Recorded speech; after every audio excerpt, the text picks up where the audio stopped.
The power of your subconscious mind. Difficult phase में एक ऐसा हाथ जो आपको उससे बाहर निकालने के काम आ सकता है। सो हेलो जी, हेलो एवरीवन, आई होप सब लोग बहुत बहुत अच्छे होंगे। दिस इज़ अंशिका और आज हम इस बुक के बारे में बात करने जा रहे हैं। इस वीडियो को एक बुक रिव्यू भी समझ सकते हो या just my thoughts on this book. तो आज से कुछ वक्त पहले तक, कुछ दिन पहले तक अगर कोई मुझसे ये पूछे ना कि कौन सी बुक आपको सबसे ज़्यादा अच्छी लगती है, तो मैं इसी बुक का नाम लेती हूँ। अभी तक भी इसी बुक का नाम लेती हूँ। और रीज़न क्या है, तो मैं ये बोलती थी कि ये बुक ना डिफ़िकल्ट फेज़ में एक मतलब मान लो आप एक गड्ढे में गिरे हुए हो और ये बुक ऐसे आती है कि लो मुझे पकड़ो, मेरा सहारा लो और बाहर आ जाओ। एटलीस्ट एक एक नॉर्मल लेवल पे आपको ले आती है।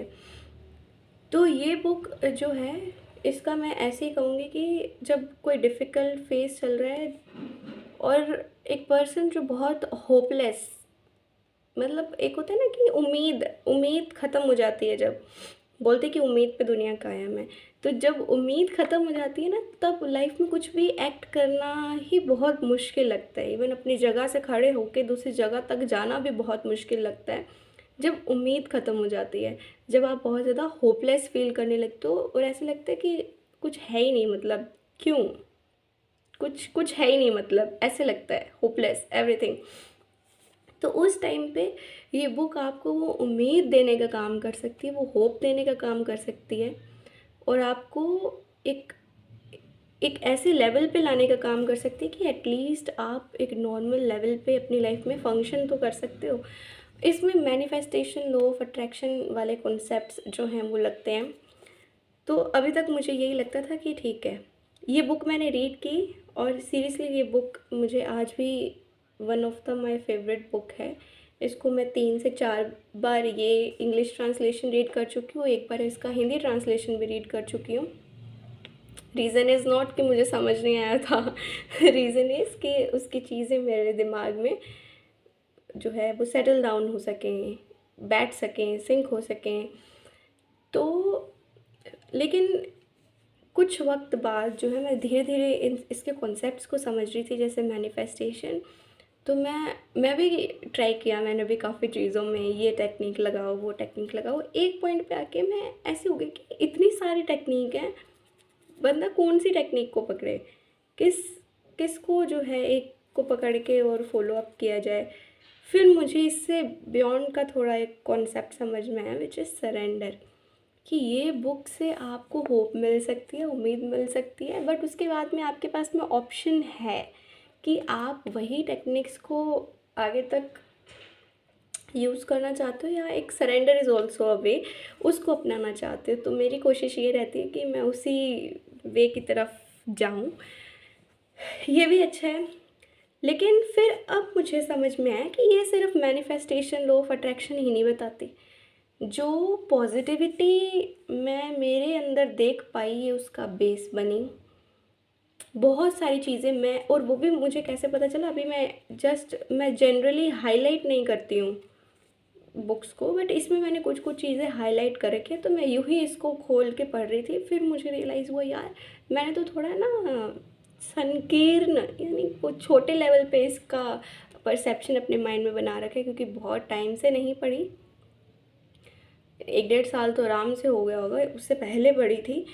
तो फिर मुझे इसके हाइलाइटेड पार्ट्स को पढ़ के लगा यार इसमें जो लिखा है ये तो अभी मैं मतलब थोड़ा थोड़ा प्रैक्टिस कर पा रही हूँ। यानी कि जो पॉजिटिविटी मैं फ़ील कर पाती हूँ या बहुत सारी चीज़ें जो मैंने सीखी हैं उसका बेस ये बन पाई है। नॉट सिर्फ मैनिफेस्टेशन या लॉ ऑफ अट्रैक्शन ही ये सिर्फ हमें नहीं बताती, होप देती है, उम्मीद देती है, पॉजिटिविटी देती है और भगवान में विश्वास करने का ना बेस बन सकती है। सीरियसली मुझे लगता है कि बन सकती है। भगवान कह लो, यूनिवर्स कह लो, नेचर कह लो, पावर, एनर्जी, कुछ भी कह लो, उसमें बिलीव का एक बेस बन सकती है। मेरे सामने कब आ गई, कहाँ से ये बुक आ गई और कब मैं बुक्स को पढ़ने लगी, आई डोंट नो। मुझे तो लगता है ये भी वो होता है ना, वो मैजिकल ही है, वो हाथ अपने आप आपके पास में आता है कि लो हमें पढ़ो। आई डोंट नो मैंने क्यों बुक्स पढ़ने का सोचा और क्यों, शायद इससे पहले मैंने यूं ही बुक्स पढ़ी थी, बट वो भी आई थिंक गोदान वगैरह थी और एक हिंदी में नोवेल टाइप थी। बट मेन सेल्फ हेल्प की अगर मैं बुक्स की बात करूँ तो ये मेरी पहली बुक थी। ये मेरी फर्स्ट बुक थी जिसको मैंने रीड किया और इसके बाद में बुक रीडिंग जो है वो शुरू की। सो ये काफ़ी अच्छी बुक है। इवन इस बुक को मैं पढ़ती थी ना, तो एक पॉइंट पे जब आपको बहुत होपलेस फील हो रहा होता है, सो और फिर किसी चीज़ से आपको इतनी सी भी उम्मीद मिल जाए ना, तो अब आपको ऐसा लगता है। मैं इसको 10 मिनट भी अगर पढ़ती थी तो 2 मिनट तक ऐसे करके बाद में बैठी रहती थी। ऐसा लग रहा था इससे ऐसे बहुत सारी उम्मीद भर भर के मेरे अंदर जा रही है। सो यस, आज भी ये बुक थैंकफुल हूँ मैं ये डॉक्टर जोसेफ मर्फी जिन्होंने ये बुक लिखी, क्योंकि उम्मीद बहुत ज़रूरी है। और बहुत सारी बुक्स सारी अच्छी हैं, बाकी की जो बुक्स भी पढ़ी हैं मैंने वो भी बहुत अच्छी हैं, बट ये बहुत बहुत बहुत ज़्यादा अच्छी है क्योंकि इसने वो उम्मीद देने का काम किया जिसकी बहुत ज़्यादा ज़रूरत थी। So I am really really thankful. And ज़रूरी नहीं है कि डिफ़िकल्ट फेज़ वाले ही इसको पढ़ें, बट आप एक ट्राई दे सकते हो सकता है कि सब कुछ सही होते हुए भी और फिर भी आपको कुछ ना कुछ सीखने को मिले, क्या पता बहुत अच्छी लग जाए, हो सकता है। सो ट्राई कर सकते हो the power of your subconscious mind. Thank you for listening and I hope बहुत बहुत खुश रहो आप सब, रब मेहर करे और बहुत बढ़िया रखे आपको। Bye bye.